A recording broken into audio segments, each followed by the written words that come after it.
en marge de la COP27, et ceci dans l'esprit de l'accord de Paris. Merci également à toutes les personnalités ici présentes d'avoir bien voulu répondre à notre invitation. Thank you very much also, Patrick, for your dynamic support and commitment of the cause of accelerating adaptation in Africa. Sur la route de Sharm el-Sheikh, nous avons tenu, il l'a rappelé, le 5 septembre dernier, à Rotterdam, un sommet sur l'adaptation en Afrique, en collaboration avec le Centre mondial pour l'adaptation, la Banque africaine de développement. Et je salue l'engagement du groupe de la Banque africaine de développement, un engagement de 25 milliards de dollars d'ici 2025 sur l'adaptation. Déjà, dont la moitié est déjà mobilisée dans les caisses. Maintenant, il reste à les donner aux États. Je salue la Commission de l'Union africaine et l'initiative sur l'adaptation en Afrique. Nous avons identifié à l'occasion de cette rencontre de Rotterdam les priorités de la mise en œuvre du programme d'accélération de l'adaptation en Afrique. Au-delà du constat connu de tous de la vulnérabilité particulière du continent, l'enjeu est clair. L'Afrique a un déficit de 40 milliards de dollars par an en matière de financement de l'adaptation. 40 milliards par an. Réduire ce gap est à notre portée si nous mettons la volonté politique nécessaire.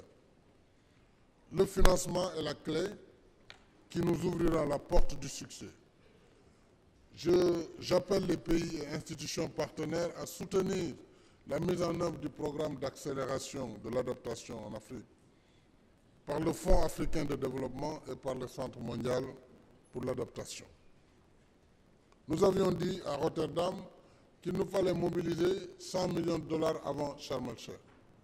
C'est un objectif immédiat. Il a été presque atteint hier. Nous étions hier à 90 millions de dollars, mais ceci pour faire un effet levier, pour lever 10 milliards de dollars. Alors, je ne sais pas, Patrick, si finalement on a atteint les 100 millions. Donc, on était à 90 millions. J'aimerais qu'un des grands pays partenaires puisse faire le saut, ou une institution partenaire, pour connaître ce chiffre de 100 millions de dollars devant nous permettre de lever 100 milliards de dollars. Non, 10 milliards de dollars, autant pour moi, 10 milliards de dollars. Je félicite quand même les États concernés. Ils sont principalement des pays européens. Alors, je ne voudrais pas faire d'erreur sur la liste, mais je retiens UK, donc le Royaume-Uni, je retiens la Norvège, je retiens la France, je retiens les Pays-Bas, je retiens la Fondation Gates. There is another one? Only those countries qui ont mobilisé les 90 millions de dollars devant nous permettre de jouer sur l'effet levier. Donc il serait bien que vraiment on parte sur cela, en plus du financement que la BAD devra mettre en avant. Il faut rappeler qu'il est paradoxal que les pays africains s'appuient sur la dette pour financer les projets verts, les projets de leur adaptation. Moi, j'ai lancé un programme de train express régional au Sénégal qui est un train électrique. J'ai également un programme de mobilité par bus électrique, mais tout cela, c'est par des financements extrêmement lourds. Le programme du train nous coûte presque 1,4 milliard d'euros, plus de 600 millions pour le programme de bus électriques. Donc si l'Afrique doit, en plus de son fardeau, s'endetter pour atténuer la pollution, atténuer les émissions de gaz à effet de serre, il y a un paradoxe. Alors que nous sommes les principales victimes du réchauffement climatique et nous ne sommes pas auteurs de ce réchauffement. Donc il y a quelque chose qu'il faut remettre à l'endroit afin que le financement, enfin, de l'adaptation soit fait. Le plan d'investissement prioritaire décennal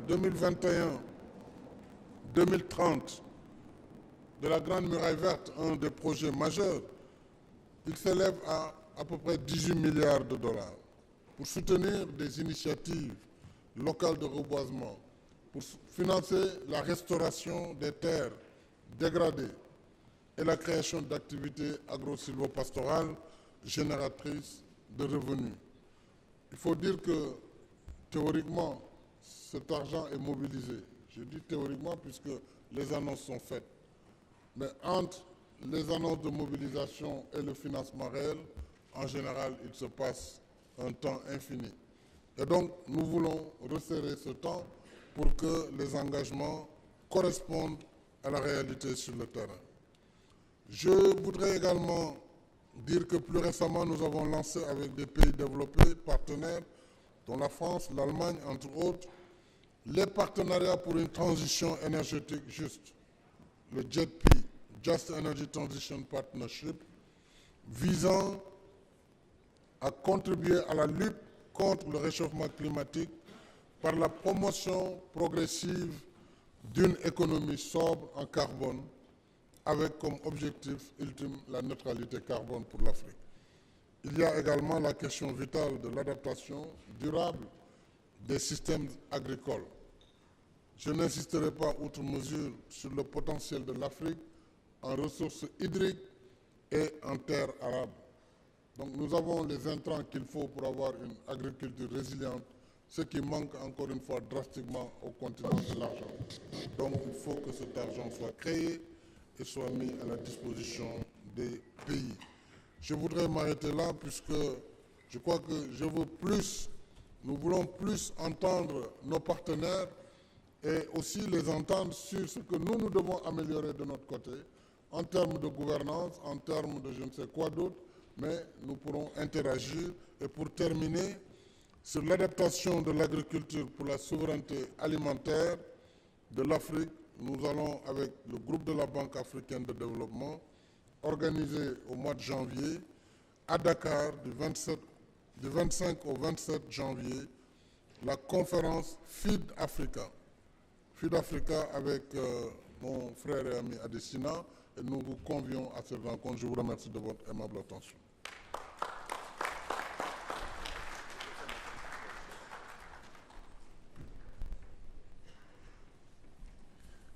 Thank you so much, Mr. President Macky Sall, for your clear vision on how to move forward and also reminding the world there are two mechanisms under the AAAP. The ADF climate action window, as President Adesina indeed referenced, the 12.5 billion, which still needs to be mobilized, and the upstream finance facility. What is it? 250 million, which basically is the project preparation facility for investments on the ground. Now, I know I'm a very let's say, suboptimal moderator. Looking at the time, it's 11:43. Everybody wants to speak first. We have 45 minutes left. Heads of states here, heads of states there, Secretary General. So what I'm trying to do now is to try to accelerate the conversation a little bit as far as possible. For doing so, I think it's now time to turn to Europe. Africa and Europe are intrinsically connected. Chancellor Scholz, thank you so much for being with us here today. You announced your commitment to the G7 V20 Global Shield. Our question is this: how can we leverage the synergies between risk financing and the adaptation agenda for Africa? Chancellor Scholz, the floor is yours.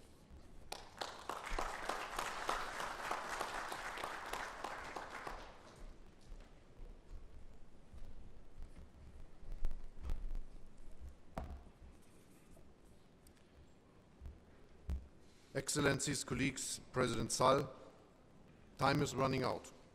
Our entire world is affected by climate change, but Africa is disproportionately afflicted. And this is despite the fact that it contributes only marginally to emissions. I want to tell those still skeptical about the urgency for climate adaptation action, look at the historic drought of the Horn of Africa, where inhabitants are facing the fifth failed rain season.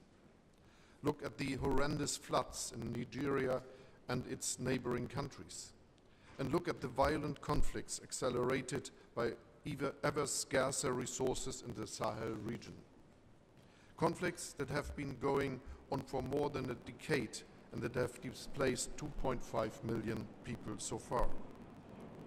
If we are not more ambitious about fighting climate change and helping local communities adapt, we will experience many more catastrophes like these.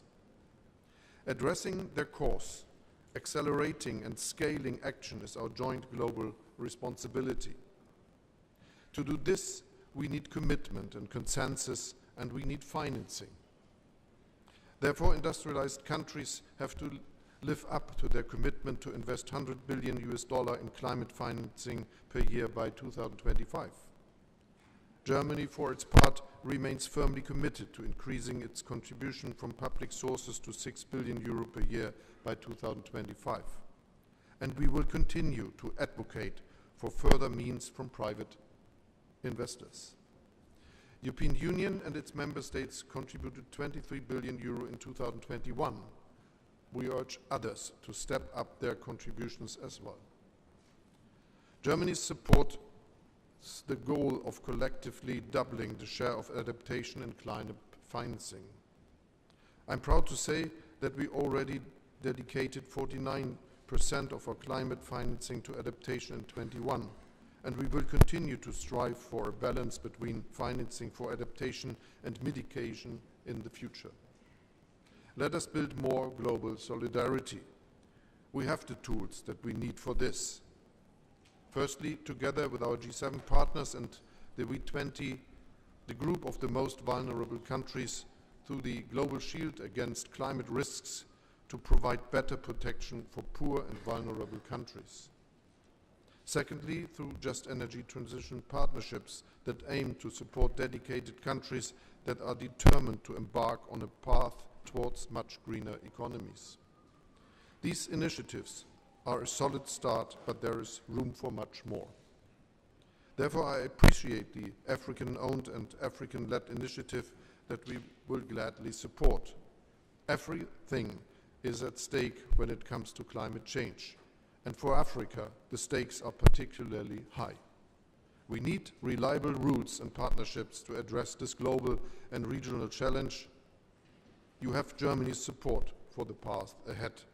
Thank you for organizing this very important event.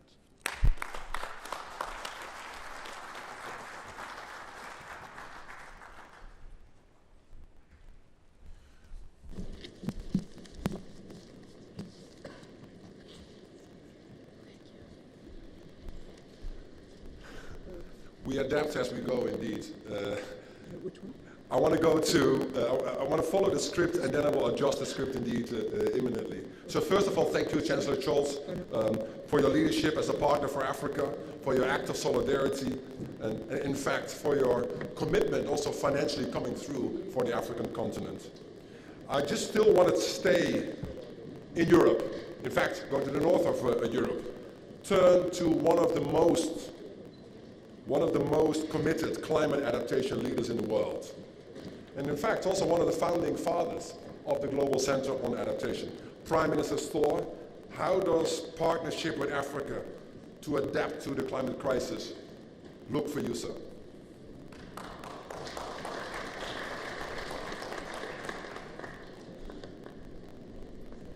Thank you for that direct question. I will be short because there are important speakers. For us, it is very clear now that achieving the Sustainable Development Goals are now in jeopardy because of the climate crisis. Everything is connected here. And the road ahead goes actually through the adaptation work that we are doing, and that's how we will be committed from Norway's side. In Glasgow, we committed to double finance flow for adaptation, and we want it to be delivered full and on time. So Norway is committed to do its share. We will double our climate finance and triple support for adaptation by 2026. So there's one doubling and one tripling. Africa is the priority region for us, building on, as you said, Mr. Chairman, long-standing relations with countries, individuals, institutions, and some traditions. We have learned from some mistakes, and we are building on some success. Africa's program on climate adaptation, the AAAP, is the way to move forward. It is Africa-led, it is Africa-owned, and jointly developed by the Africa Development Bank, our partner, under the leadership of President Adesina and the Global Center on Adaptation. So here we have the tools. We now need to capitalize on this program, and my government is committed to do just that. This includes delivery on the upstream financing facility. This facility is a delivery mechanism of adaptation, and it will bring in the millions needed to leverage further the billions from the development institutions. I think that's much of the theme here of Sharm el-Sheikh. How can we take $1 million and leverage $1 billion, if you see what I mean? So in turn, the objective is that this will pave the way for significant private investments. And that's the challenge. ODA will not fix this by itself, but it can be strategic and it can stimulate further investments. AAP projects will generate effective climate adaptation outcomes in food security, rural livelihoods, digital solutions, nature-based infrastructure, and youth unemployment. We need to turn that into employment. That is our challenge. We need to dispel the myth that adaptation is not investment ready. It is. It is actually ready to take forward. Adaptation is a growth agenda, a job agenda, and a prosperity agenda. So on behalf of Norway, I am looking forward to continue this partnership, invest in it, support it, politically, morally, and as a friend, with the Global Center of Adaptation to support the implementation of this strategy.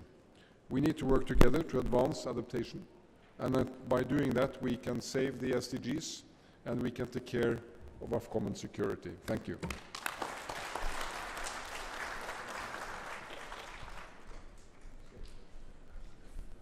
Thank you so much, Mr. Prime Minister, also for delivering on your previous commitments. Back at school, I was never really good at math, so doubling and tripling, does it add up to quadrupling at some point? I mean, who knows? But thank you so much for your original contribution right now. It's very much needed and very much appreciated by those living on the front lines in Africa itself. I now would like to come back to Africa. In fact, I want to turn to you, Mr. President Akufo-Addo. As I said in the beginning, you are Africa's leaders of the Climate Vulnerable Forum. This morning, you convened a meeting specifically on climate prosperity plans, de facto demystifying the myth that investing in climate is contrast to investing in growth. So, Mr. President, you're here now. You were with us in September. What is the bottom line of success for you here at COP27?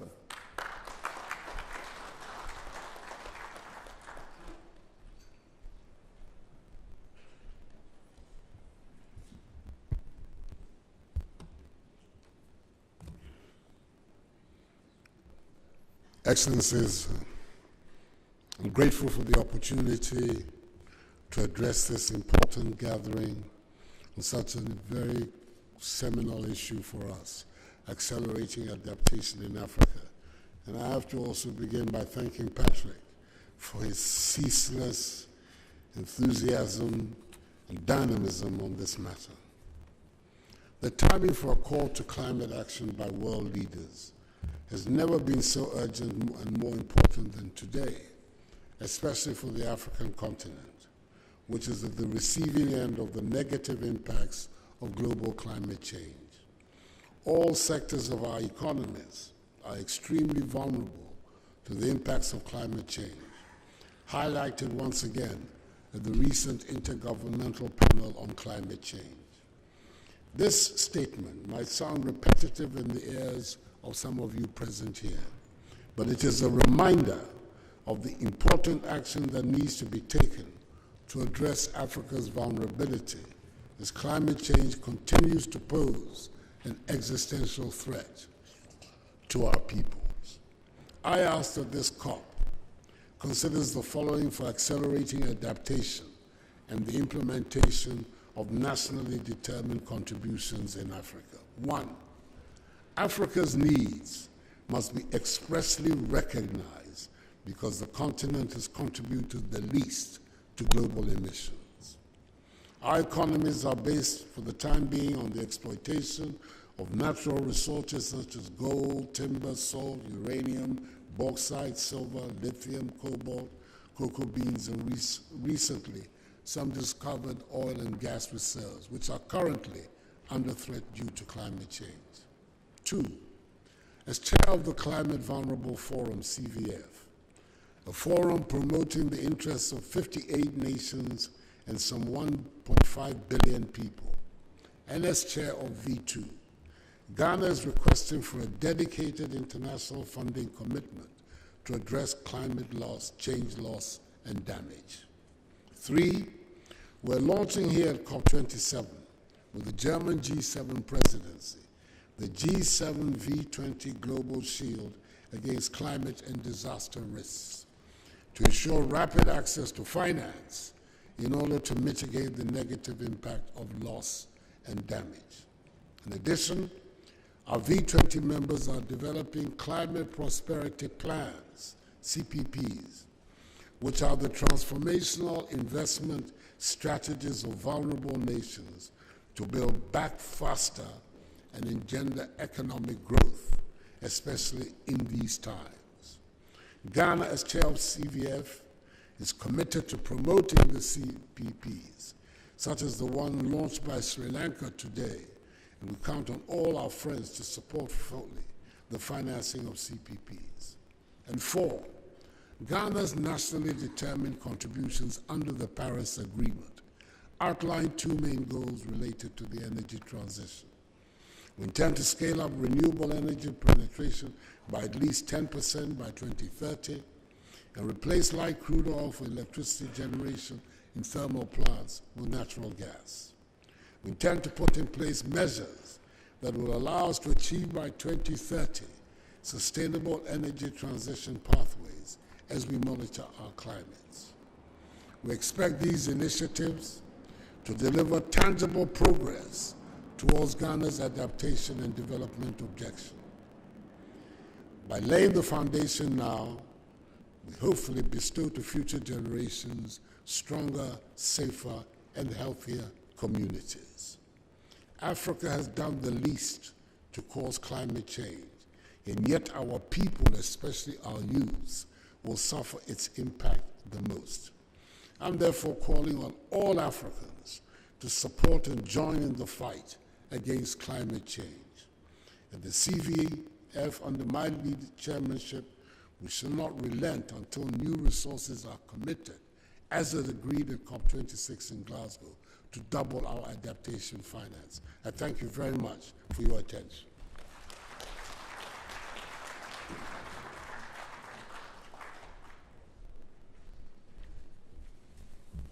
Thank you so much, Mr. President. I know you have to leave now to deliver your national statement, indeed. And also, please, just to recommit to Global Center on Adaptation is fully behind your chairmanship, Mr. President, of the Climate Vulnerable Forum as the managing partner, indeed.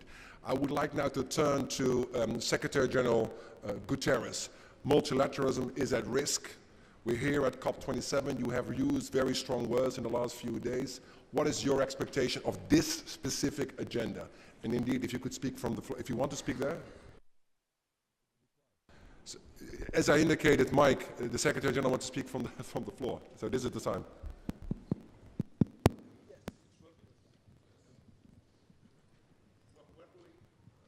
When I am the 7th to speak in a session, it is unlikely that the notes I have prepared will serve any purpose, because everything that is here was already said. But I want to express my total solidarity to the Africa Adaptation Accelerating Program. And to say, if you allow me, a few provocative things. First of all, no doubt the African continent doesn't contribute much to climate change, as it is in the front line of the worst impacts that cause loss of life, loss of livelihoods, but it is a serious security problem for us all. If you look at the Sahel, climate change is accelerating the difficulty of relation between farmers and herders. They belong to different ethnic groups, sometimes to different religions. This creates a serious avenue for terrorist groups to progress, and a serious source of massive migration. So it is clear we are talking of something that is not only of African interest, is of interest of us all. Now, there are a few arguments against. First, what matters is mitigation. The best adaptation is through mitigation. Let's spend the money in mitigation because that is what will solve the problem. Theoretically, it looks true, but the fact is that we have already such dramatic impacts of climate change in the daily life of peoples that this is no longer morally possible and this is no longer economically effective. We need to invest massively in adaptation if we want to be able not to spend much more money in addressing the consequences of the disasters. And so it is very clear we need to be able to share adaptation and mitigation in climate finance, in our opinion, 50-50. Second argument, there is no money. In my opinion, there is plenty of money. First of all, developed countries have committed $40 billion a year. It must be clarified in this COP how these will be spent and how will these be found.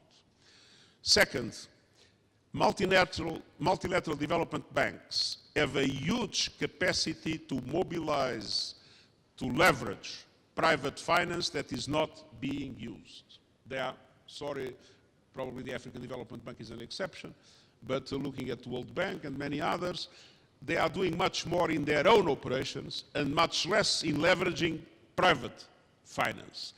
And I mean, this means to change the business model, to accept more risks, to serve as guarantors, as first risk takers in coalitions of financial institutions.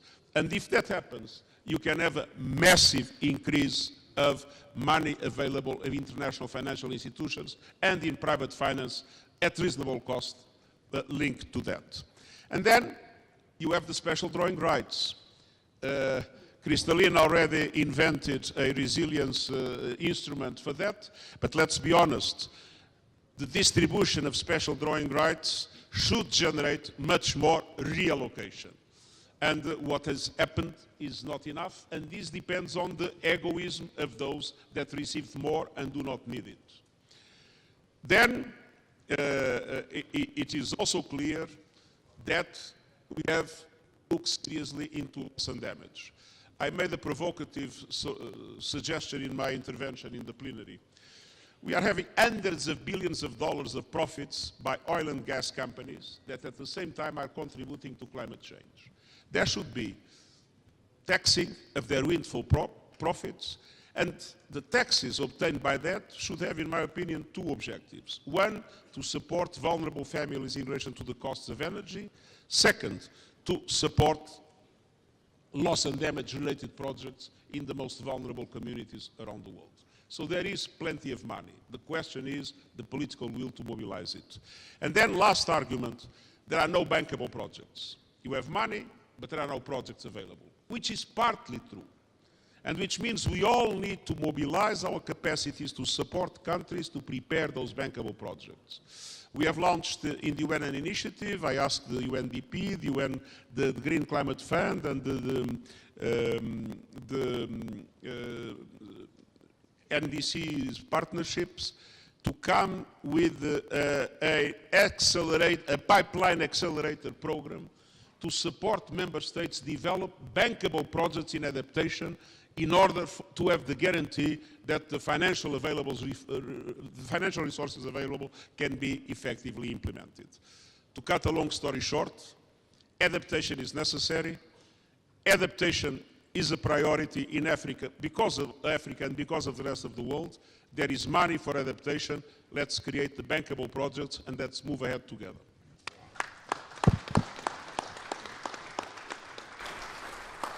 Thank you, Secretary General. I think your speechwriter is out of a job because this is an extremely powerful message indeed. I would now like to turn to the Prime Minister of Belgium, who also needs to issue a national statement right after the Ghanaian president, and then we go to Kristalina Georgieva, and then we go to the UK Foreign Secretary. If the UK Foreign Secretary already comes to the stage, that would be lovely indeed. Also, President Kenya, feel free to join us on stage to accelerate the program a little bit indeed. Prime Minister, sir.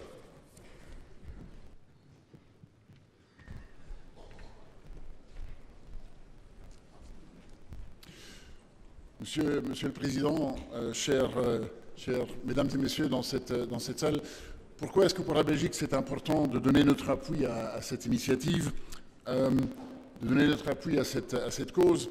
C'est parce que nous voyons tous cette vulnérabilité.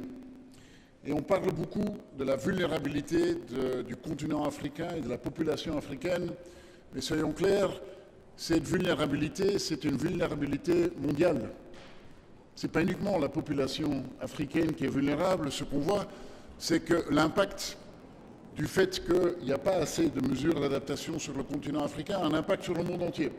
Ça a un impact partout. D'ailleurs, on sait très bien que personne ne peut vivre en disant « nous, on vit bien » et nos voisins vivent dans des circonstances difficiles. Et donc, c'est pour ça que c'est un engagement que nous devons prendre au niveau mondial, mais avec un focus sur l'Afrique. And why do we have a focus on the African continent? First of all, because we see, as I said, that the vulnerability is high, but also because the possibility for impact is much higher than any other places in the world. And that is the point that we really need to focus on, is that if we European countries, or any country in the world, invest in adaptation measures on the African continent, it's helping, of course, the perspective of that African continent, but it's also helping our perspective. This is not an effort where we say, I'm going to do an effort there and the impact will be only there. The impact is on the whole world in any case. Now, as my colleague Störe said, ODA is not going to solve everything, but ODA is important. It is important. And we have, over the last years, been increasing our investment also in international climate investment. We will increase our investment for 40% in the years to come. ODA is the cornerstone that you need. As the Secretary General said, we're looking for bankable projects. ODA often makes the difference between something which was non-bankable, but which becomes bankable. Mais c'est clair qu'il y a tellement de choses en plus qu'on peut faire que uniquement avoir une discussion de financement. La discussion de financement, c'est la base, mais après ça, c'est aussi au secteur privé de jouer son rôle.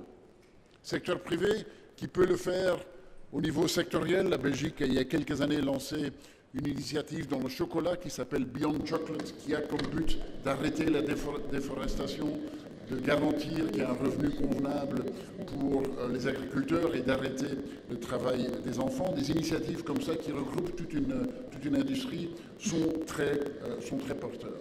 And maybe the last element I would like to add is beside financing and beside involving the private sector, this is also a discussion about political partnerships. And political partnerships means that we have a frank discussion with each other, that we understand that each one of us have a role to play.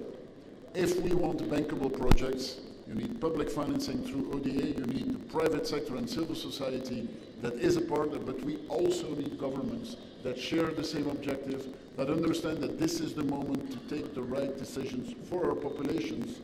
And when we say our populations, it's predominantly the African population, but at the end, it's the whole worldwide population. So congratulations on this event. We are happy to support this event and to support this cause, and we will further increase our financing as we have promised. Thank you.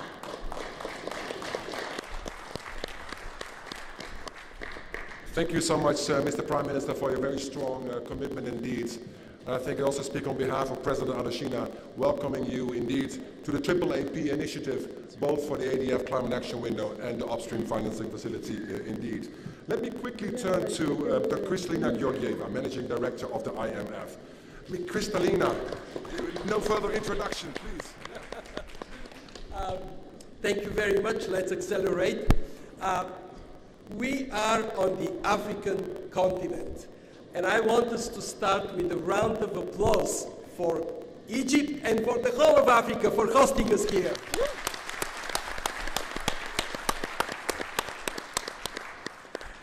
It is paramount to support Africa's adaptation because without it, Africa will not reach its tremendous potential, the potential of its youthful population and the chance the continent has to leapfrog the outdated development model based on fossil fuels. it is also paramount for us to recognize we are here on an implementation COP, and therefore each one of us has to stand up and be counted. As we heard from President Adesina from the Center for Adaptation, what they have done, I would follow their lead and I would talk about the IMF and adaptation. Last year in Glasgow, we made the commitment to, one, integrate both mitigation and adaptation in our policy discussions with our members. For vulnerable countries, we are doing it. What it means is that macroeconomic policies are sensitized on what they can do to support countries to adapt. For example, how they can promote climate-resilient agriculture, how they can set the stage for public-private partnerships in real estate development that is climate resilient. What are the opportunities for countries, how they can pursue them? Two, we promised to have a seat on the financing table. Last year we said we will create the resilience and sustainability trust. This year it is 40 billion strong and already 3 countries crossed the finish line. One of them from the African continent, Rwanda, as well as Barbados and Costa Rica. We are open for business, and I have had already numerous discussions with African leaders. Not surprisingly, their interest is in adaptation and in climate finance. And this would be my third and last point. I recognize that we all have responsibilities to deliver the financial flows to emerging markets and developing economies, without which we will not win the fight against climate change. And therefore, at the IMF, we deploy the Resilience and Sustainability Trust primarily to provide the foundation for private investments in climate adaptation and in mitigation where this is appropriate. Because without it, we just simply will not have the scale of financing on time. And that leads me to responding to the Secretary General. He said, SDRs, good, you created the fund, but 40 billion, can you do more? And yeah, we can do more. Special drawing rights, many people don't know what is this. Special drawing rights is a very interesting asset. The IMF creates it on the strength of our better off members. And then we distribute to everybody. Last year we created 650 billion. We distributed to everybody. The countries in need use this for fiscal needs or for reserves. But our better off members just put it in the bottom of their reserves. And there, these SDRs are like a sleeping beauty. So I'm calling on prime ministers, leaders of advanced economies, please be the prince. Kiss the beauty, wake it up, make it work for people. And I want to praise President Macron. France was the first country to commit to 20% of SDRs. France increased it to 30%. This is the right direction to go. And finally, it is tough time. We are meeting during a very tough time for the world economy, and it is particularly tough for Africa. And I want to say that we as an institution, we are there for you. My message to Africa is very simple. It is our, we put our knowledge, we put our capacity, we place also our hearts for Africa. This is my message to Africa. Thank you.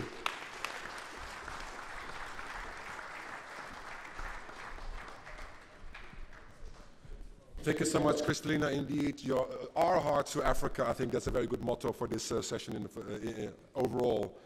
Let us now go to another very strong partner for the continent. I mean, last year in Glasgow, we had also with Fiji, the breakthrough on adaptation finance, doubling of adaptation finance was materialized in Glasgow last year. This is the year of delivery indeed. And quite frankly, we're keen to listen to Foreign Secretary James Cleverly, what a potential announcement you may have, sir, today.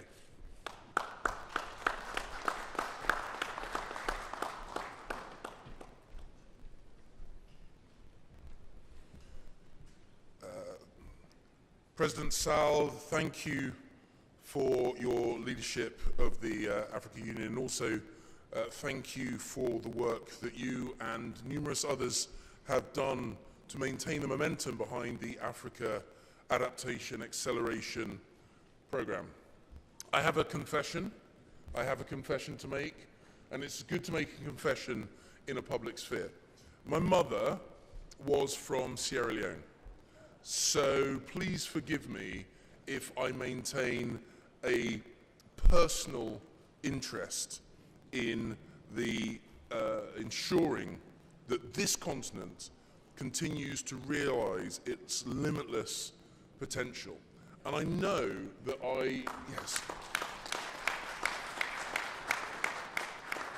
and I know my personal interest reflects the interest of my nation in that same goal. And I have no doubt at all, that with its young population, its passion for education, its immense national resources, all of Africa will thrive.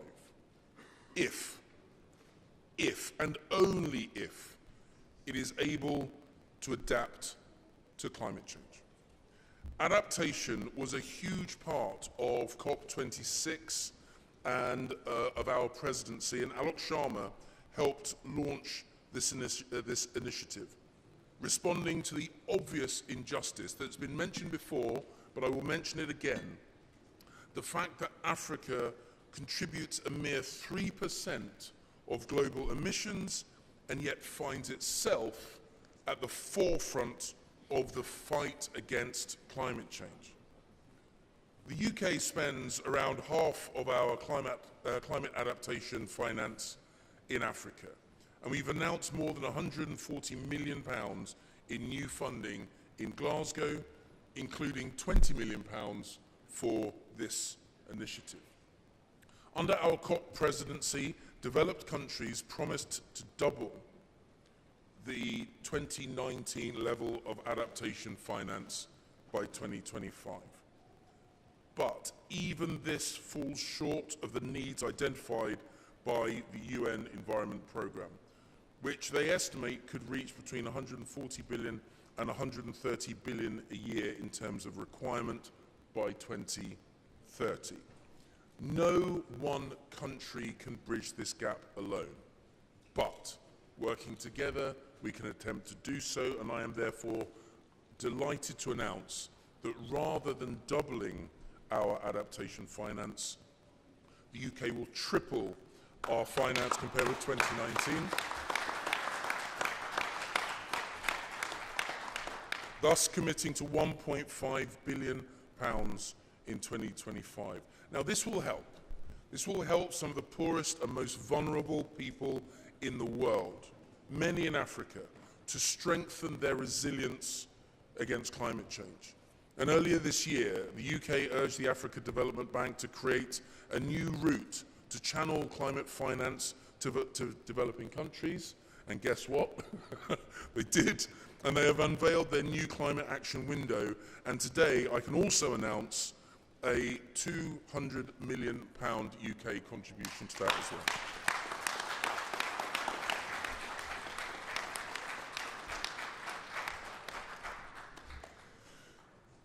And I hope that many others will join us in contributing. The global transition to net zero is going to require everyone pulling in the same direction. Governments, international financial institutions, private finance, academics, innovators, communities, and infrastructure companies, ordinary people, as they go about their daily lives, all working together. And it's going to take sustained effort to support all countries through the transition. It is a mission that we have signed up to, and we must deliver. If Africa is to overcome climate change, and if Africa is to fulfill, and I believe it can and will, its limitless potential. Thank you, sir.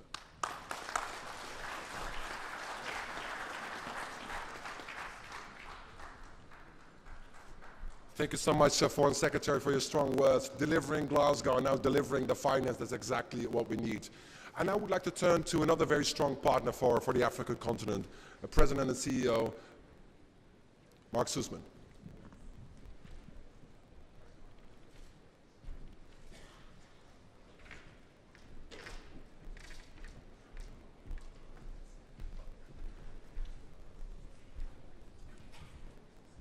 Thank you. After Kristalina's intervention, I will try and be even briefer and more to the point because I think she has energized the room. But I want to start with a reminder where Chancellor Scholz reminded us that the impact of climate adaptation is real and is now and is affecting people on the continent who are at risk of food security as we speak. There is a massive crisis in the Horn of Africa which is derived from climate change directly.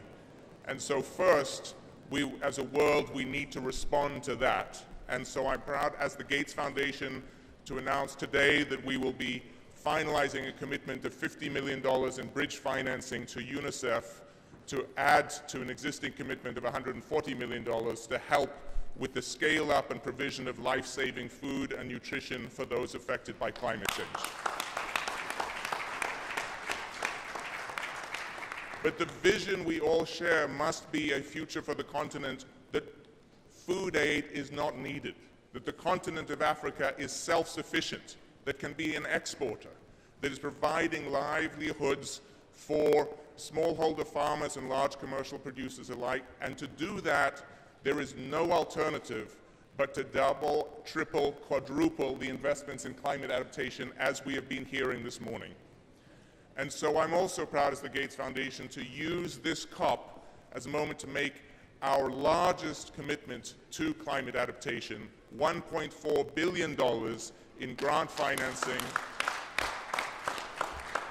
over the next 4 years. And I promise that $1.4 billion is a down payment on future investments. It will go towards research. It will go towards supporting research and development across the continent of Africa. It has been designed in dialogue with African leaders and with the Global Center for Adaptation, with the African Development Bank. It is in direct support to the Africa Adaptation Initiative.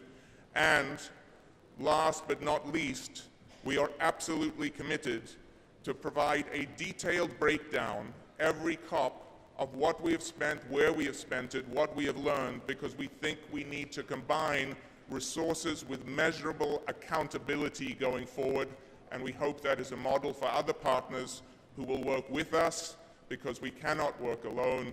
No one here can work alone. As we've heard, it requires philanthropy, the private sector, the multilateral development banks, partners like the Global Center for Adaptation, and governments across the world. So thank you very much.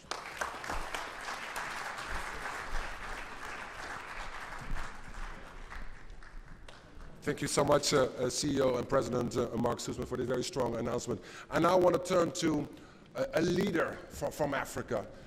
Quite frankly, Mr. President, Rutte, you have made climate sort of a central point of your economic agenda. What is your vision going forward? What's your expectation for COP27, sir?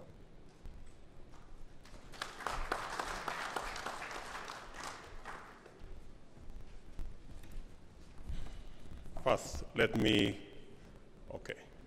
Excellencies, distinguished delegates, ladies and gentlemen, let me first congratulate my good brother, Adesina, and my elder brother, the President of Senegal, for putting together this AAAP that is providing a framework for adaptation and mitigating the effects of climate change.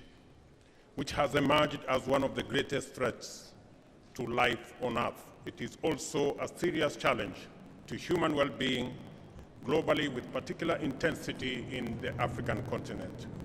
The sixth assessment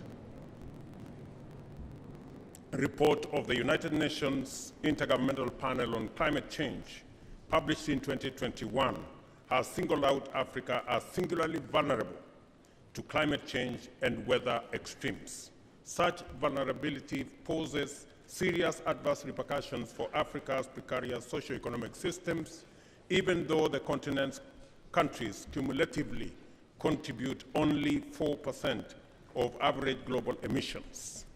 It is imperative that urgent measures be taken to effectively cushion Africa's people, their livelihoods, economies, and communities, and rapidly eradicate vulnerability.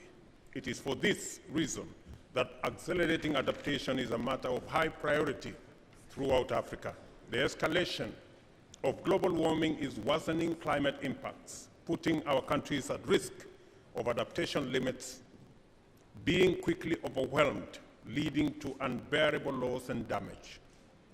Every slight increase in warming has far-reaching and often irreversible negative effects. Warming at rates in excess of 1.5% could trigger multiple tipping points that would fundamentally alter the Earth's climate systems. The UNEP's emission gap report 2022 corroborates and confirms that given insufficient current efforts, warming will further rise to 2.8%, and we are staring at a runaway warming effect whose consequences will certainly be unforgiving. The gravity of the matter cannot be overstated. Our global situation is dire. We must mobilize to do the right thing as a matter of urgency. There is no more room to ignore, evade, or delay calls for substantial cuts in emissions, especially by the big emitters. Unless significant emission reduction is achieved rapidly, the adaptation gap continues to widen.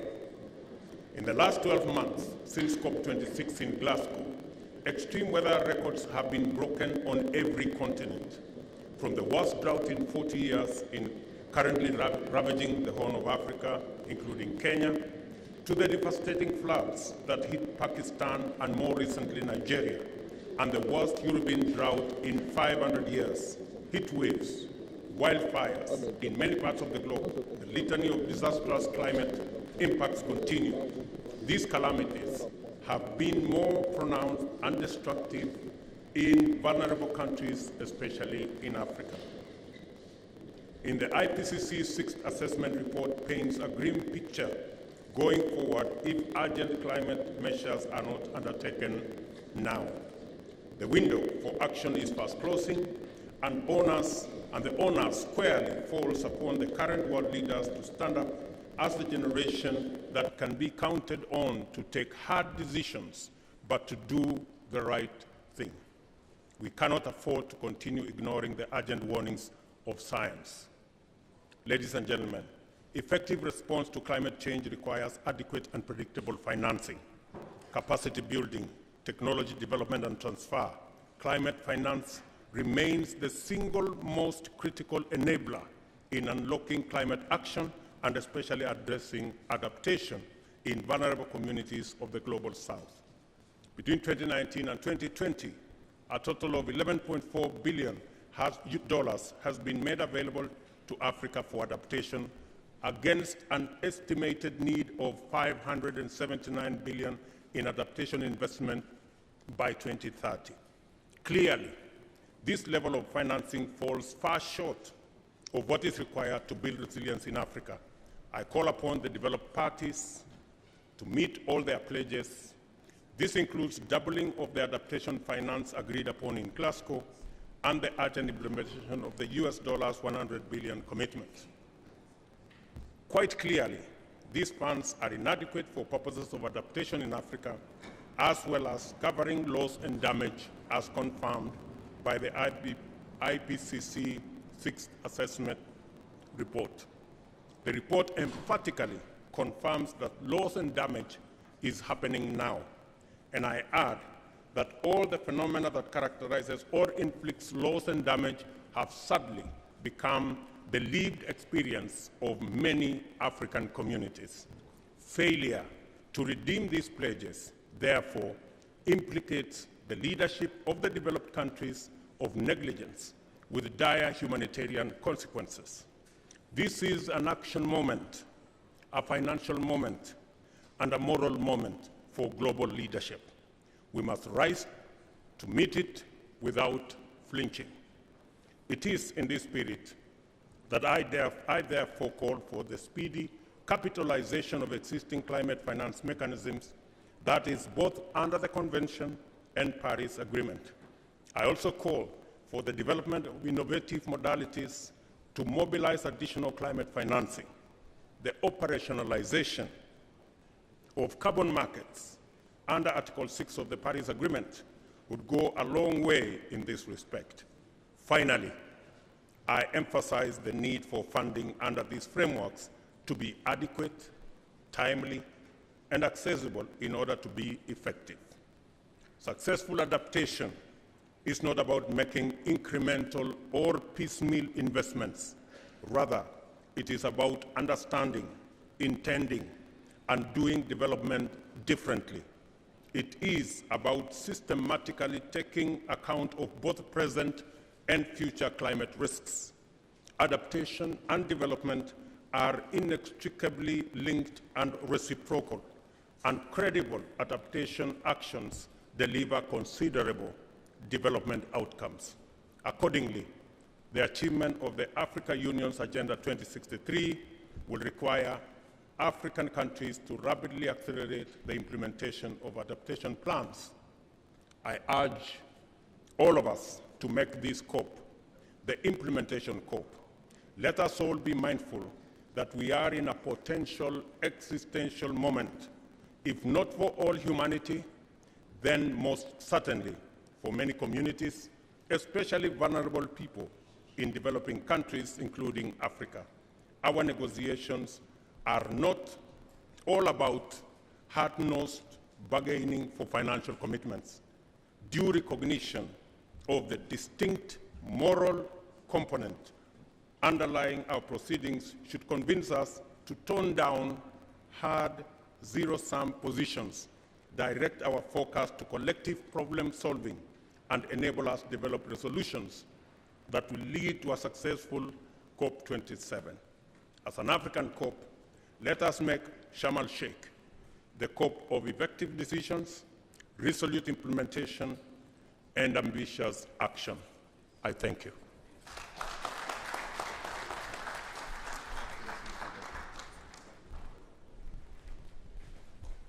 Thank you so much, Mr. President, reminding all of us that it's not only the moral right thing to invest, but indeed the economic smart thing to do, to invest in adaptation. Let us now go quickly to the President of Somalia, followed by France. Mr. President of Somalia, please, the floor is yours, sir.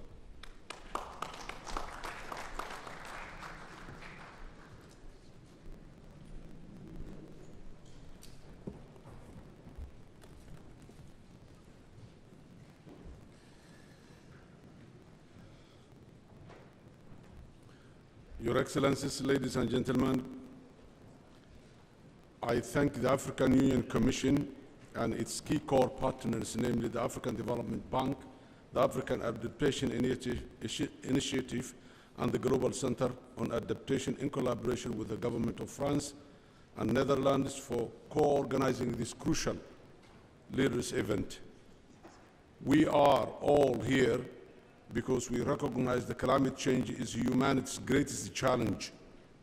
Scientists continue to repeatedly warn us all that the impacts of climate change could become irreversible if we do not act quickly and with common purpose. We must take them seriously and act accordingly. In Africa, the situation is even worse and deteriorating very fast. This is painfully impacting the lives of some of the most vulnerable communities in the world with the least capacity and financing to mitigate and adapt to the climate crisis, which they have contributed insignificantly to or not at all. Urgent action is needed to avoid the catastrophic effects of global warming by supporting the African Adaptation Acceleration Program, AAAP. The AAAP is a strong Africa-wide investment plan and delivery vehicle for adaptation, and it's focused on the key areas of intervention, including climate-smart digital technology for agriculture and food security, infrastructure resilience, youth employment and entrepreneurship in climate adaptation and resilience, and innovative financing for effective climate response is what's needed. It is therefore fundamental that it's strongly supported with the financing from all key partners, including the African Development Bank, which has played a leading role in its preparation and finalization alongside the Global Center on Adaptation. The climate crisis does not only affect those nations who are able to raise enough domestic revenue or borrow from international financing institutions and the private sector. It's also severely hammering my country, Somalia, which relies heavily on grants as we go through the highly indebted poor countries initiative to achieve debt cancellation through a rigorous reform with the IMF. Going forward, this reform program will allow our government to strengthen our fiscal fundamentals and governance to rebuild a strong and resilient Somali economy, which will allow us to invest in sustainable development going forward. However, for now, we urge the African Development Bank and all our other valuable financing partners to express ways to increase financing for adaptation to fragile states and those in debt distress, to ensure that no nation or people are left behind to face the catastrophe of climate change on their own. In addition to the above, it's vital that developed countries accelerate transferring the required and agreed financial resources and technology to assist African governments find sustainable ways to achieve a climate resilience through investment in adaptation programs. Excellencies, ladies and gentlemen, my government has prioritized climate change, resilience building, addressing land degradation, desertification, and drought, and developing resilience in Somalia. Climate shocks are further exacerbated by the ongoing conflict, particularly in rural areas, and displacement, which undermines the development of much-needed resilience infrastructure. Somalia has a unique challenge that many other African countries do not. We need a multifaceted approach that intertwines investment in peace and security, climate adaptation technology and infrastructure, financial inclusion, as well as robust economic and trade policies to address the devastating impact of climate change. Under my current administration, our objective is to develop the climate change sector in Somalia, protect, conserve, and manage the environment by leveraging nature-based solutions and ecosystem services, and to establish an innovative domestic climate financing infrastructure that would support some of the adaptation and resilience capacities of the Somali people as we progress through our economic reform program.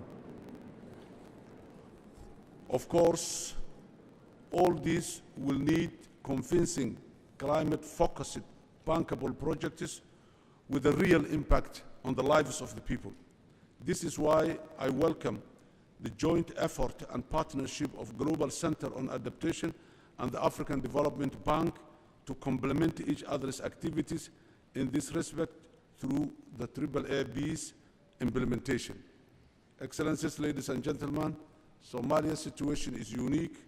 On one hand, we're fighting with the terrorists, and on the other hand, we're fighting with the climate war and the climate change effects. besides being in that situation for a long time.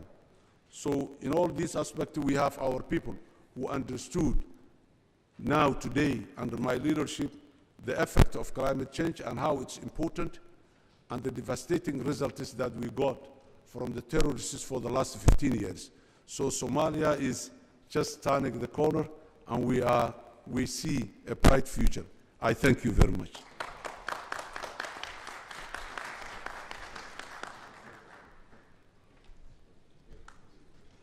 Thank you so much, Mr. President. And in that bright future, please count on the Global Center on Adaptation and the African Development Bank in supporting you in that.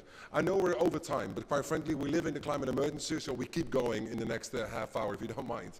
I first want to go now to, just have a little bit of speaking order so you can prepare for your intervention. I want to go to France, then I want to go to Madagascar, then I want to go to the Netherlands. Now, we have the French minister already coming up, but I just want to do a little bit of introduction. You came to Rotterdam on September 5 on behalf of President Macron. And quite frankly, you made the day of that particular summit in bringing a really significant commitment to the table. So thank you so much for coming back, and thank you for your leadership. Thank you, Patrick. Merci, thank you very much. I'm going to speak in French as Minister of Francophonie. Alors, Madame et Messieurs, les ministres, chers amis, vous avez, comme on dit, il faut que j'aille un peu vite, si j'ai bien compris, comme ça on respecte que tout le monde puisse s'exprimer.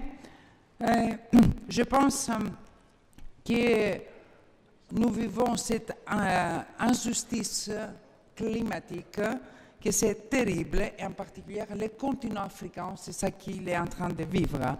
Mais le message de mon président, du président de la République française, Emmanuel Macron, il a été attendu.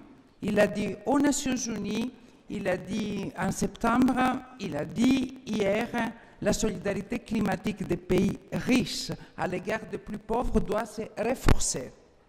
Et alors, j'aimerais aussi te remercier, Patrick, parce qu'avec, et remercier aussi l'engagement du président Macky Sall ainsi que le Premier ministre Rutte pour tout l'engagement et l'investissement que vous avez fait. Mais j'aimerais parler et remercier, je vois, la présidence égyptienne de la COP27 parce que vous avez fait l'adaptation, une des priorités de cette COP, et le président Emmanuel Macron aussi, il a fait hier à ses propos l'adaptation une de ses priorités. Et je vais parler sur un projet vrai, où on comprend qu'est-ce que ça veut dire. C'est la Grande Muraille Verte. La Grande Muraille Verte, c'est un projet africain, des solutions africaines que nous, en tant que Français et Européens, nous soutenons, et il faut que toute la communauté internationale soutienne, parce qu'on sait qu'est-ce que ça veut dire dans les zones du Sahel, les changements climatiques, c'est aussi responsable de ces conflits. Alors, je vais parler un petit peu sur qu'est-ce que fait mon pays. Tout d'abord, on maintient les engagements. Et je fais un appel à tous les pays de faire les engagements. Nous avons pris l'engagement d'immobiliser 100 milliards de dollars par an. La France, elle est au rendez-vous avec 6 milliards par an et 2,2 de ces 6 milliards sont dédiés à l'adaptation. Alors je pense que nous sommes au rendez-vous en tant que Français. Mais ça ne suffit pas. Ce n'est pas un pays, il faut que tous les pays qui ont pris les engagements, ils les respectent. Concernant alors, pourquoi alors nous sommes contents, cher Patrick, de soutenir les programmes d'accélération et de l'adaptation en Afrique. Parce que, comme je disais, on peut voir que quand il y a un projet qui est conçu par les Africains, quand il est dirigé par les Africains, alors dans ce cas, oui, ça peut faire la différence. Et je le vois maintenant avec la Grande Muraille. L'accélérateur de la Grande Muraille Verte, qui était porté par le président de la République, il a mobilisé 19 milliards d'euros. OK, actuellement, on voit que 12 milliards d'euros ont été engagés pour soutenir 154 projets, 20 millions d'hectares ont déjà été restaurés et 240 000 emplois ont été créés. Et c'est pour ça aussi la France est fière de contribuer à ce programme ambitieux que vous avez créé, qui a permis déjà de catalyser près de 3 milliards de dollars d'investissement dans les nombreux projets en lien avec la sécurité alimentaire, les infrastructures ou encore l'emploi des jeunes. Et comme vous avez dit, je l'avais annoncé à Rotterdam au nom du président Macron, notre engagement à l'auteur de 10 millions avec un effet de levier qui permettra de mobiliser jusqu'à 1 milliard d'euros.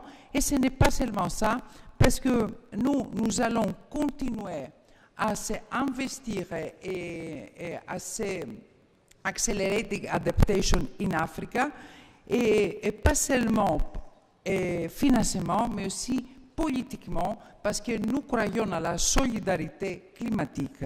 Alors, vous pouvez compter sur nous, et merci pour ce bon événement, et merci beaucoup à vous, en Égypte, de cette très belle organisation. Merci.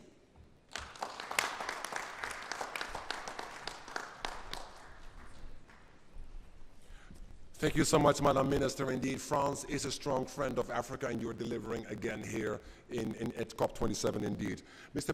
President of Madagascar, last year in Glasgow, we also had a leaders event on adaptation. And then you said, well, we're living the climate emergency, but finance really has to flow today. So we're very keen to listen to your message to COP27, sir. Mr. President.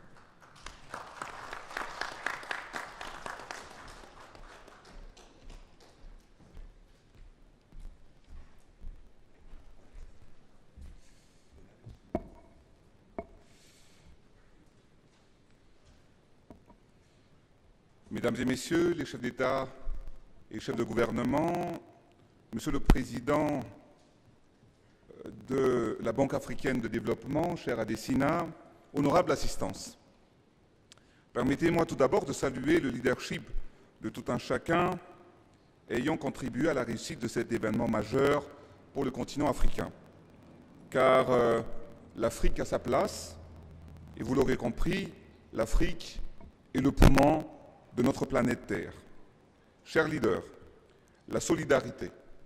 La solidarité, c'est ce qui doit nous animer dans notre combat commun pour une Afrique résiliente au changement climatique. Nous sommes réunis pour des réflexions en faveur des actions d'adaptation en Afrique, car les signaux sont au rouge. La crise climatique nous frappe de plein fouet.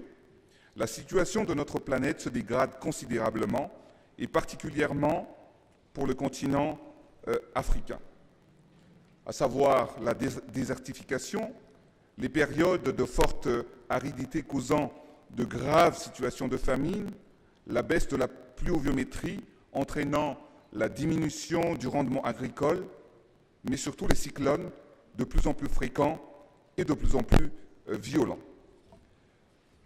Les multiples inondations détruisant les infrastructures et les cultures, mais aussi également les feux de forêt qui se multiplient. Notre planète brûle, nos écosystèmes se dégradent, mais nos actions et les financements ne suivent pas comparés à la vitesse et à l'accélération de la dérèglement climatique. Nos peuples souffrent et en sont les premières victimes. Dans de nombreux pays, les incidents et les feux de forêt ont pris une proportion drastique. Et Madagascar n'y échappe pas. Nous voyons des hectares et des hectares de nos forêts et aires protégées partir en fumée. Il est de notre devoir à tous d'agir ensemble pour réduire considérablement ces incendies qui ravagent nos terres. Chers leaders, l'Afrique contribue à moins de 3% des émissions de gaz à effet de serre de la planète. Et pourtant, elle figure au premier rang des victimes du changement climatique. Et nous payons le lourd tribut des pertes et préjudices de l'injustice climatique. Néanmoins, l'Afrique s'est réjouie l'année dernière à travers l'approbation d'un plan d'adaptation audacieux par l'Afrique et pour l'Afrique, une initiative qui poursuit une trajectoire positive car depuis son lancement, elle a levé 3,5 milliards de dollars d'investissement pour l'adaptation. En ce qui concerne mon pays, avec le plan Émergence Madagascar, nous avons investi sur des projets innovants pour se construire un avenir juste, propre et durable. Nous avons notre propre programme de clean cooking afin de réduire fortement l'utilisation de bois de chauffe et de charbon pour lutter contre la déforestation. Avec la crise internationale causant des problèmes énergétiques importants, nous projetons de doubler notre capacité de production énergétique en hydroélectrique, mais aussi les parcs solaires. Mais également de mettre en place un grand programme de vulgarisation des kits solaires, car 85% des foyers malagasy utilisent encore du pétrole pour éclairer leurs maisons. Dans le sud du pays, qui a longuement souffert de la famine, où la pluviométrie se fait de plus en plus rare, les plus grands travaux de la construction d'un pipeline vont commencer sur 97 km pour alimenter en eau une grande partie de cette région, une infrastructure d'adaptation avec des équipements dotés de systèmes solaires autonomes. Excellences, Mesdames et Messieurs, la question du financement de l'adaptation doit se trouver au cœur même de notre stratégie pour lutter contre les changements climatiques. Nous n'avons ainsi d'autre choix que d'unir nos voix pour concrétiser l'accord de Paris et surtout de l'engagement de Glasgow qui consiste à multiplier par 2 le financement international pour l'adaptation d'ici 2025. Il est donc primordial d'accélérer et faciliter le déblocage des fonds climatiques. Excellences, Mesdames et Messieurs, je tiens à encourager chaque leader à multiplier les actions et à conjuguer nos efforts, et je formule le vœu d'une Afrique qui reste debout, apporte des solutions et se bat pour ses futures générations. Je vous remercie de votre attention.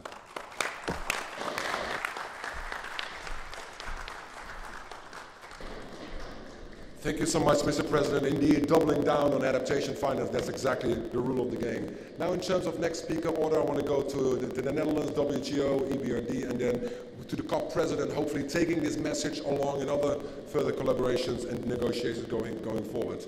Well, doubling down on adaptation, there's one country who is doing that already for centuries, quite frankly, which is the Netherlands. And I'm actually very honored having here with us His Royal Highness Prince Jaime de Bourbon, Climate Envoy of the Netherlands.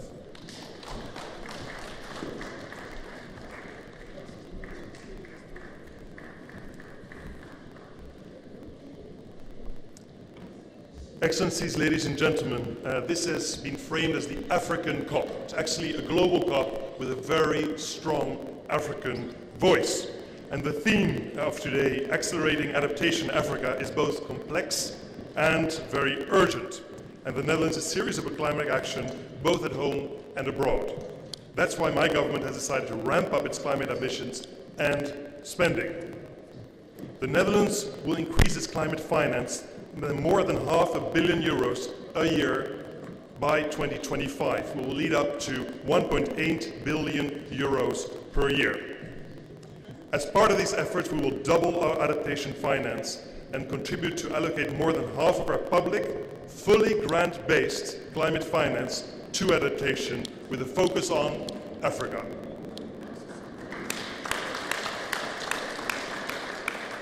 In this slide, I'm pleased to announce that the Netherlands will be contributing $100 million to the Africa Adaptation Acceleration Program through the Climate Action Window of the African Development Fund.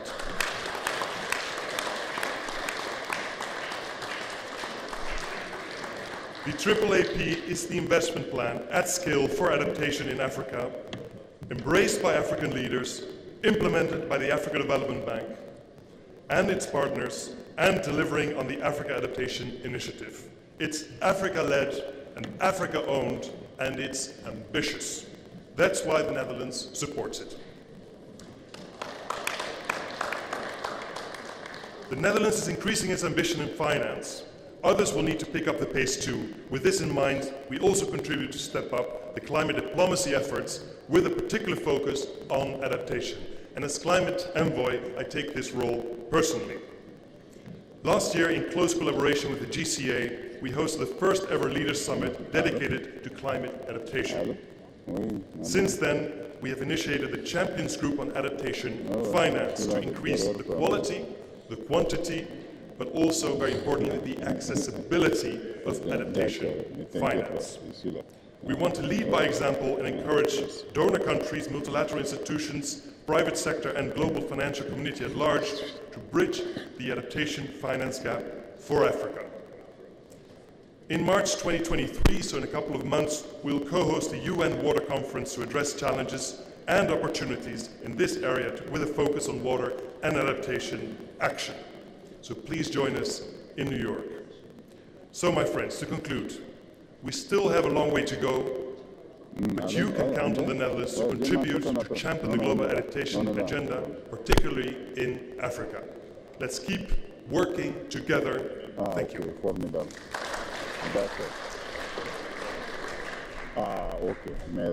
Thank you so much, His Highness, Royal Highness, for this very strong commitment indeed, and take a picture for that to cement this relationship. Ngozi Okonjo, Director General of WTO, former Finance Minister, Foreign Minister, Managing Director of the World Bank. The floor is yours, madam. Well, Excellencies, colleagues, dear Patrick, dear Akin, with all these announcements of financing, I'm sure people are wondering what is the World Trade Organization doing here? We don't have a penny. Not quite right. We have a little bit, but we don't have money to announce. But I do want to say how pleased I am to hear the new commitments that are being made to this project. It's really made me glad. Congratulations to you, Patrick, and to Akin, and all the donors who are stepping forward. I think this is fabulous. So I'm putting aside my speech because the day is late, and I'm just going to make a few points. I think the first point I want to make is that we need to recognize that whilst financing is very, very important, trade policy can block everything.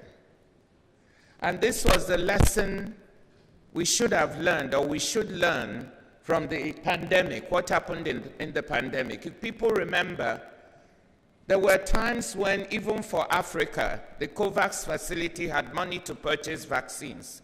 But what happened? With all the money in the world, you couldn't access the vaccines because there were trade policies, trade restrictions, and prohibitions both on the inputs for manufacturing the vaccines and the exports of the finished product that didn't allow the money to work. So I just want to tell everybody that by leaving out trade policy from what is being done on the climate side, there is a big missing piece. And this is why the WTO, having noticed that, has done this big piece of work. We've made a World Trade Report all about climate change, and I'm actually rushing off now to go and launch this report. What this does is it recommends a menu of policies that countries need to put into their nationally determined contributions and action plans to support adaptation. Not just mitigation, but also adaptation, policies they should adopt. So we want to recommend this. We believe strongly that trade can lower the cost of adaptation in Africa. It can drive development and poverty reduction and positively impact the lives of African households. Can do this by helping to deploy the necessary technologies that are needed, the necessary goods that need to flow. So open and free flow of trade is absolutely essential if you're going to succeed in adaptation. So that's the message I want to give. I'll leave the rest of what I want to say. If you go away with this in your mind, and those countries still here, knowing you're missing a big piece of policy by not including trade, you would have done us a big favor and done the world a big favor in terms of what it wants to achieve for adaptation, particularly in Africa. We have said that this is the African COP. We want this to be the COP for Africa, a COP that will also incorporate trade policies that are supportive of adaptation on the continent. This is why we signed an MOU with the Global Center for Adaptation with Patrick, which we hope to work jointly together to be able to deliver for the continent. So let me stop there and thank you.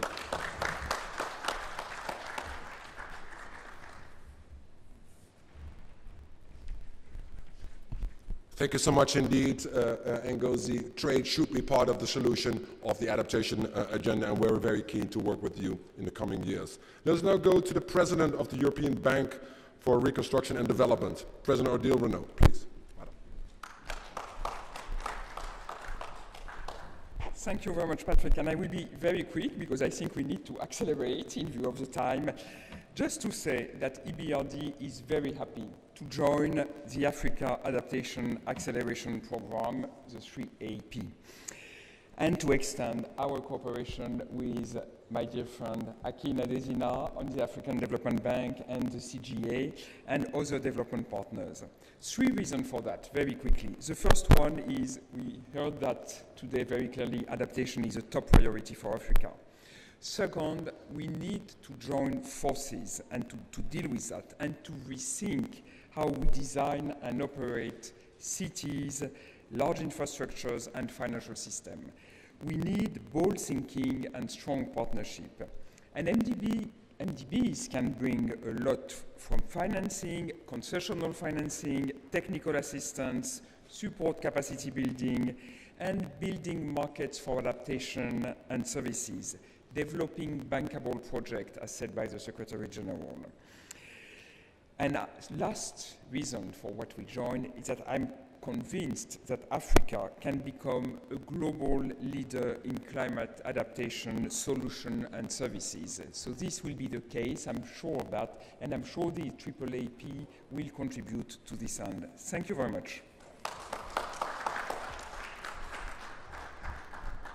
Thank you so much, Odile. Indeed, we're very keen to consolidate our partnership this week here at COP27. I understand also the Minister of Rwanda. I just wanted to check that the Minister of Rwanda is still here, because I mean, we would like to give you the floor, sir, also speaking on behalf of your President, Honourable Minister.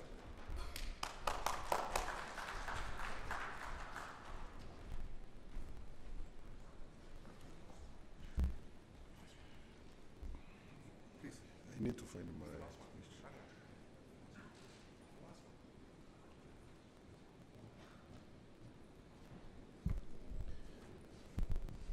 Your Excellency, Mr. President of the African Development Bank, Excellencies, ladies and gentlemen, I thank President Macky Sall and the African Union for convening this event to bring Africa's unique climate challenges into greater focus. Financing for climate adaptation in Africa is inadequate. Only 3% of global climate finance has reached the continent, despite our vulnerability. Thanks to the efforts of the African Development Bank and the Global Center on Adaptation, the African Adaptation Acceleration Program is designed to help close this gap. Under this umbrella, Rwanda has developed a special program to improve climate-resistant infrastructure in rural areas. The African Adaptation Acceleration Program merits our full support and should emerge as a key achievement of COP27 for Africa. I thank you for your kind attention.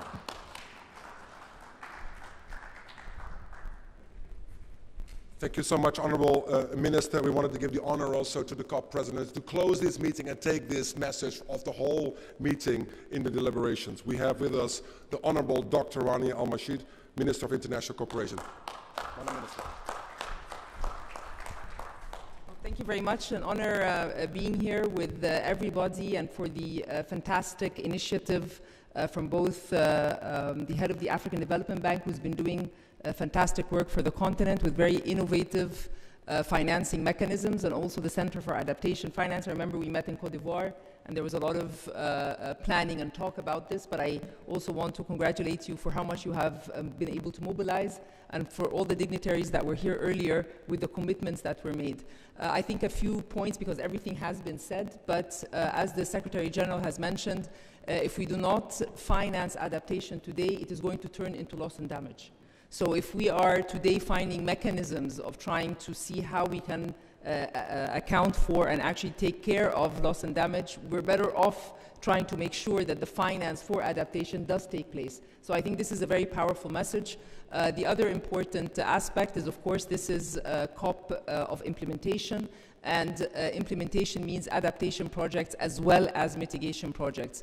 Another example that the COP presidency and Egypt, as one of the big countries in Africa, is leading with is a nexus of water, food and energy, Egypt's country platform for the nexus of water, food and energy, the NWEFI program. It includes adaptation and mitigation projects which are in line with the country's climate strategies. And what we're trying to do in this platform is show a practical case of where you have bankable projects. You have partners. Partners here include the ODA that was mentioned, include the private sector, philanthropy, and also debt swaps, which is another very important item that is on Finance Day tomorrow. So I think there is no better way to close except to say that together for implementation, this is what we've heard from everybody who has participated on the panel, and I want to congratulate Patrick particularly for being able to mobilize so many people on a very busy COP day. But again, we look forward to partnering with you to showcase how many of this can be actually implemented in projects in Egypt and elsewhere. Thank you very much.